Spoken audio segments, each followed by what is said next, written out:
Hi, everybody. Today is Friday, December 20th, and Professor Jeffrey Sachs is back with us. Welcome back, Professor. Thank you. Good to be with you. Appreciate it. Let's get started with the assassination of a Russian general. And when you put this picture together with what has happened in Syria, Georgia, and Romania, are we heading toward a new escalation in the war in Ukraine? We are in the final throes of the Biden administration, which has been a disaster, which I think is aiming to provoke in its last days. I hope that when Donald Trump comes to office, he's going to do something very different. But I do think that these events are linked. There's a kind of recklessness underway in all of the places you mentioned. In Georgia, absolutely crude attempt by the West to have another color revolution. It's failing, but it's very crude. We're seeing this in Romania with the cancellation of elections.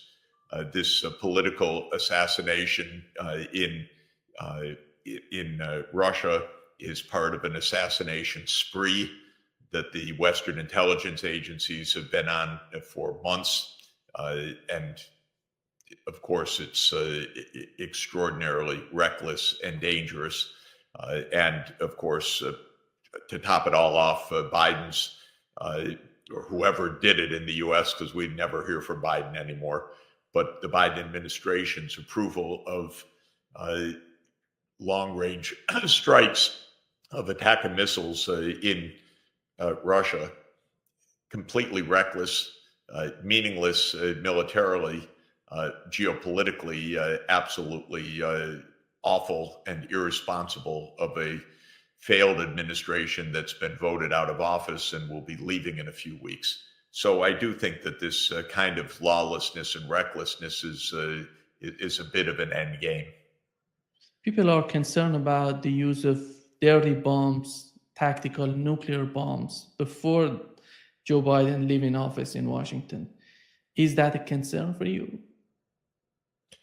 Everything's a concern. I don't think that this outgoing group is so completely reckless as to do something like that, but sometimes I'm surprised. So I don't believe that the US would cross that threshold. I am counting the days for this administration to be out of office, though, that's for sure. I think it has been absolutely a disaster. It has been a complete failure from the point of view of always favoring war and escalation rather than diplomacy. And that is getting us nowhere except closer to the brink of nuclear war. Let me play a clip, Jake Sullivan talking about the conflict in Ukraine, and I want to know your take on this. And I think as democracies, to think, oh, we're not doing so great, and those dictators are so strategic and they're doing so well. If I had told you 3 years ago that Joe Biden was going to announce a special military operation to take Ottawa in a week, and 3 years later he was in the wheat fields of Manitoba, losing thousands of soldiers a month, with inflation over 10% and interest rates in America over 20%, 600,000 Americans either dead or wounded, and we're inching out little Canadian town by little Canadian town. Because this is the Trump plan, by the way. I don't know if you know that. Yeah.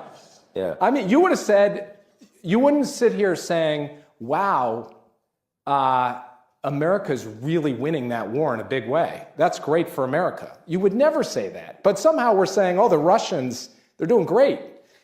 They are not doing great. They set out on a strategic objective of taking the capital, Kyiv, wiping Ukraine as we know it off the map. Maybe not literally wiping the country off the map, but wiping regime. a democratic, Taking the regime out. independent, Western-oriented Ukraine. Gone. It would be a vassal state to Russia. Yep. And they have failed in that, and they will fail in that. How do you understand it? That we have to give great thanks that he will be gone soon from office. He's a person of complete irresponsibility, and what he says is really especially disturbing for me because I spoke with him at the end of 2021, where he said, "Don't worry, Mr. Sachs, there won't be a war. Don't worry. NATO's not going to enlarge." I said, "Well, if NATO's not going to enlarge, why don't you say so and avert this war?" "Oh, don't worry. We're going to do diplomacy." And now there are perhaps 600 or 700,000 Ukrainians dead, and he's chortling on about how wonderful everything is. He's been a complete disaster. But you see, he thinks this is all a game. Yes, let's laugh. It's a joke. We don't count the dead. We don't count the fact that diplomacy was utterly neglected on his watch, that he did not have the wherewithal to say, let's avoid this war because it's based on a U.S. provocation that he played a role in his own career in an earlier vintage when he was the national security advisor for Biden as vice president in 2014 and participated in the coup that overthrew Yanukovych. So Sullivan has just been absolutely terrible. He does not see the tragedy of what has happened, the bloodshed that has happened on his watch. His narrative is completely phony, as he certainly knows, because the truth, as everybody understands, is that in February 2022, Russia's aim was to bring Ukraine to the negotiating table and to negotiate an arrangement in which NATO enlargement would stop. That happened within days of the opening of the special military operation. Zelensky said, okay, let's negotiate. As I think everybody understands at this point, in March 2022, within a month of the start of this special military operation, when few people had been killed, when the country was intact, when Russia had not annexed 4 oblasts of Ukraine, which happened only towards the end of 2022, they had signed a peace agreement. And then the Biden administration stopped it. That's Jake Sullivan's role. He's been a disaster. Are you concerned about the situation in the Middle East right now? It seems that in Israel, they're thinking of attacking Iran before Donald Trump takes office in Washington. It seems to me that Netanyahu right now, he feels so happy about Syria and the situation in Lebanon, Gaza, and right now the ultimate enemy is Iran. Let's attack them. Could be. I'm not privy to their decision making. The United States has backed Israel in its genocide in Gaza. It has backed Israel in its invasion of Syria. It has backed Israel in every single measure. There's a new Médecins Sans Frontières report that has just come out showing the absolutely genocidal conditions in Gaza right now, the absolute destruction of all humanitarian support for the population. The United States has unequivocally backed all of this. And so this is an area where one can't have the luxury of being shocked, because every shocking thing that's happened has been treated as a normal, blasé matter. Netanyahu, remember, is under indictment by the International Criminal Court for crimes against humanity and for war crimes. But that's just fine with the United States. He's our ally. We support him. We provide the financing. We provide the munitions. We stand with Israel. We support Israel's invasion of Syria. So it's possible that they would do something as reckless and dangerous and possibly as provoking a World War III as attacking Iran. It is absolutely possible. Donald Trump, in his interviews before 2024 presidential election, he has mentioned in various interviews, he said that he's not interested in any sort of war with Iran. The only concern he has is the nuclear program. How is that going to play out? Is he going to prevail, or these people who are going to work with him going to prevail, or maybe convince him to go to war with Iran? Well, of course, the very sad point is we had an agreement on the Iran nuclear program, the JCPOA, which was signed in 2016 and which Donald Trump in his first term immediately walked away from. And now Iran is even closer to having nuclear weapons. And Iran is being threatened in its core national security by Netanyahu and by his rhetoric, and therefore implicitly by the United States every day. So this is a terrible situation. We had situations like this in the past, for example, where the Clinton administration had negotiated an arrangement with North Korea to do exactly the same as the JCPOA aimed, and that was for North Korea to stop its nuclear program in return for many actions by the United States, a normalization of relations, an end of sanctions, a supply of energy technologies, and so forth.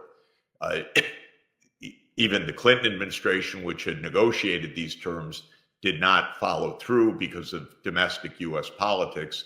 But then when the Bush Jr. administration came in 2001, his chief advisor, John Bolton, argued for breaking the agreement, and the agreement was broken. And what did it get us? It got us a heavily nuclear armed North Korea with intercontinental ballistic missile capacity as well. So this is a typical American approach. Threaten, bluster, don't negotiate, don't follow through. And what do you end up with? The opposite of what you're aiming for. You end up with the opposite of national security. What is Trump going to do? I don't know. His administration is filled with ardent pro-Israel figures. He himself has a record of having opposed the JCPOA. His talk about Iran is often extraordinarily harsh. I have spoken with senior Iranian officials throughout the past year. There is every possibility for peace. There's every possibility for negotiation. Whether the United States in the second Trump administration takes that, I can only hope so, but I have no high confidence in that. I do believe that President Trump wants to end the war in Ukraine. I think in general, he's not interested in dragging the United States into any new war, but whether he will pursue the diplomacy needed to achieve the aims of nuclear nonproliferation and peace remains to be seen. The Israel lobby in the United States is relentless. It's powerful. It continues to have a strong hold, not only on the outgoing administration, but on the incoming administration. And it requires a strong presidential leadership to say, following the Israel lobby is not in the American interest. This is very important. It's difficult politically for a president to do, but it's a difficult job. I regard that as the responsibility of a president to protect American security. Going to war with Iran would be the opposite of protecting American security. The situation in Syria was a huge disagreement between Iran and Turkey, which are two important players in that region. Do you think the fall of Assad would bring them closer, or would they work together to bring some sort of sanity to the region and the difficulties that we're witnessing right now? I think Syria will continue to be a killing field. It will continue to be a battleground. I don't believe myself that there's likely to be any kind of unified Syria in the coming years. Israel has invaded in the south. The United States backs Kurds in the northeast. Turkey has supported the jihadists not only in the most recent action to take Damascus, but to enter into battle with the Kurdish forces. Iran has strong interests and is not going away. The idea that this is somehow in any way likely to be settled strikes me as very over-optimistic. All of the experience of Western regime change, and this is another Western regime change. Maybe the coup de grace was brought by Turkey, though I'm not even convinced of that entirely, because it was Israel and the United States that played a very large role in the events of bringing down Assad over the past 13 years. But all of the experiences that in events like this, things don't end with the fall of a regime. This typically is the beginning of new civil war. And I think that this is likely in the Syrian context.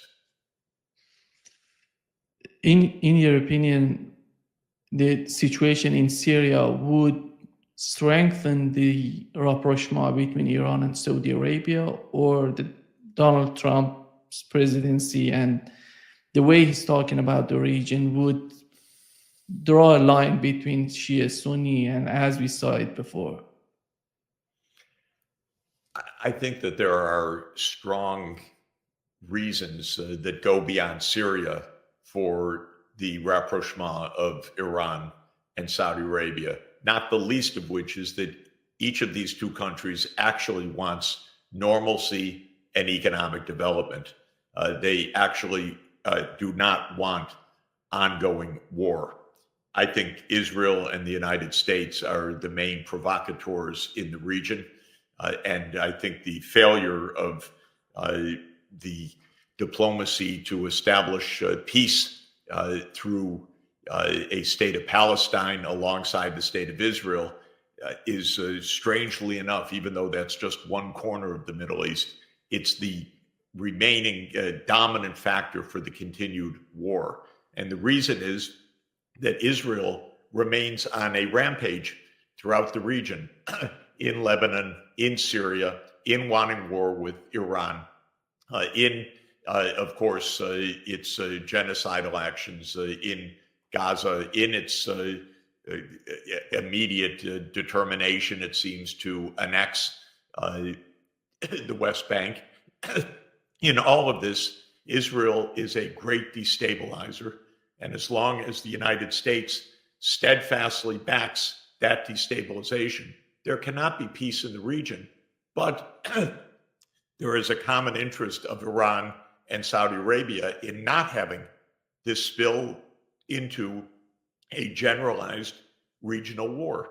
And this is the direction it will head if there is a breakdown in that new rapprochement, or if the United States continues to back Israel in its, I think, utterly reckless and destructive vision of the greater Israel, so-called.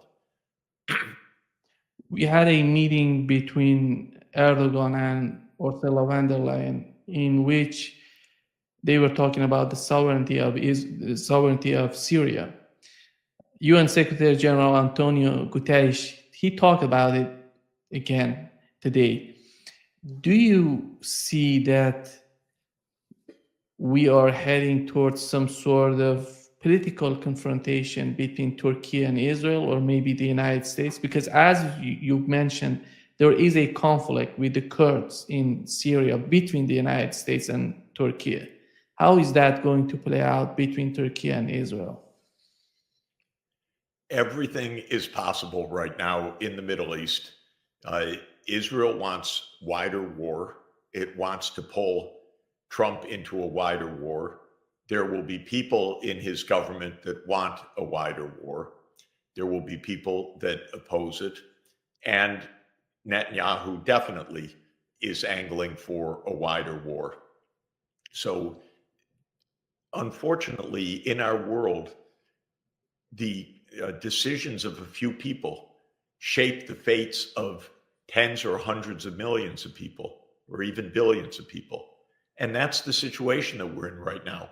Nobody gets to vote on this. This is a decision of a few people, and they do not behave well very often. So, of course, there could be war between Turkish-backed forces and the United States. There could be easily war between Turkish-backed forces and Israel. That would bring a wider war. There could be a new war with Iran. We don't have clarity on this. The Israel lobby in the United States has been so dominant and so reckless, and Netanyahu is absolutely so profoundly irresponsible, and his government is perhaps even worse than Netanyahu, though that's a little hard to say. But this is a completely extremist government that is absolutely aiming for a wider war. So I'm hoping that sanity prevails, but I'm not counting on it. As we talk about all of these conflicts in Syria, Lebanon, with Iran, and we know that the situation in Gaza, in Palestine, in the West Bank is so dire right now. In your opinion, what would be the proper solution for the conflict in Gaza, in the West Bank? Well, this is absolutely obvious. We are one vote away from a solution that would bring peace to the Middle East. And that one vote is the veto that the United States imposed on having a state of Palestine as a sovereign state alongside Israel on the borders of the 4th of June, 1967, according to international law. The United States has vetoed this on behalf of Israel. This, to my mind, is the root of the conflicts throughout the region. The Netanyahu doctrine is there will never be a Palestinian state. And because of that, there will be resistance to Israel. And because of that, Israel must be at war with every government in the region that supports the Palestinian cause. And this goes back 30 years. And Israel has provoked wars all over the region to try to replace regimes that are behind Palestine and behind Hamas and Hezbollah, who fight for Palestine. And so rather than having peace, we have war. And the United States has gone to war on Israel's behalf repeatedly, to the great detriment of the world, to the great detriment of the United States, and to the great detriment, in my view, of Israel's long-term security as well. In the meantime, the Palestinians are suffering a genocide right now. And I think the International Court of Justice is likely to make an official judicial finding of that when it rules on the application filed by South Africa about Israel's alleged violation of the Genocide Convention. We could have peace straightforwardly. Two states. By the way, the UN General Assembly voted again as it does repeatedly, for Palestinian political self-determination. This time the vote was 172 countries in favor and 7 countries against. Those 7 countries are Israel, the United States, Nauru, 12,000 people, Micronesia, Papua New Guinea, Argentina, and Paraguay. That's it, 7 countries. They constitute 5% of the world's population. 91% of the world's population voted for Palestinian political self-determination. This is the overwhelming consensus of the world community. It is right now vetoed by the United States. This is the basic choice. Do we have peace or do we have expanding war?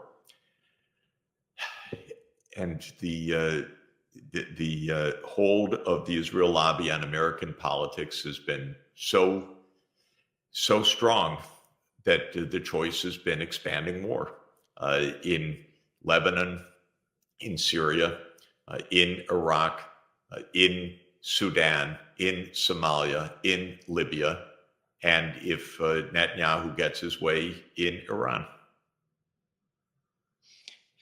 Just to wrap up this session, Professor Sachs, when we look at the bigger picture of what's going on, there were 2 important projects. We are having 2 important projects considering BRICS. One of them is Belt and Road Initiative, which Syria was part of this. It's in trouble right now. And the other one would be the North-South corridor, Russia, Azerbaijan, Iran, and then India. How do you see this bigger picture? Because if something happens between Israel and Iran and the United States and Iran, that project would be just demolished. I don't see the future for that project. And the situation with Syria is the same problem for China. How do they see, in your opinion, in Russia and China, all of these conflicts together?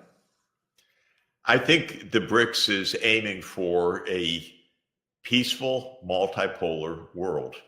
Of course, the United States says the opposite, that the BRICS are aiming to bring down the so-called rules-based order. The rules-based order, I think everybody should understand at this stage, means U.S. hegemony.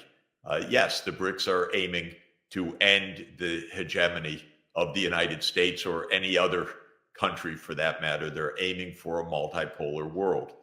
These are countries that are especially interested in economic development. They are developing countries. They want higher living standards. They want peace. They do not want continued wars. And that project of Belt and Road or these corridors, these are economic projects. They aren't NATO expansion. They aren't military bases. They aren't annexation. They aren't Greater Israel. These are economic projects. They make a lot of sense. I'm a very big fan of the Belt and Road Initiative because it is an initiative of connective infrastructure, roads, fast rail, power, 5G digital. These are the things that make an economy function properly. They are peaceful, they are cooperative, they bring nations together. And the things that we've been talking about before are the things that destroy nations and destroy economies. Western hegemony is, let's just say, delusional, and it was always cruel, but it is a dramatic anachronism in our time. The idea, the presumption that the United States in any way should lead the world, this place of 4.1% of the world population, 4.1%, should deem itself as the world's leader is of course an absurd delusion at this stage of world history. And yet there are people in Washington who believe in it. And as long as they believe in it, and as long as the US is investing more than $1 trillion a year in its war machine, these risks remain absolutely dramatic. Thank you so much, Professor Sachs, for being with us today. Great pleasure, as always. Happy New Year to you. Let's hope for a peaceful 2025. Exactly. Let's hope so.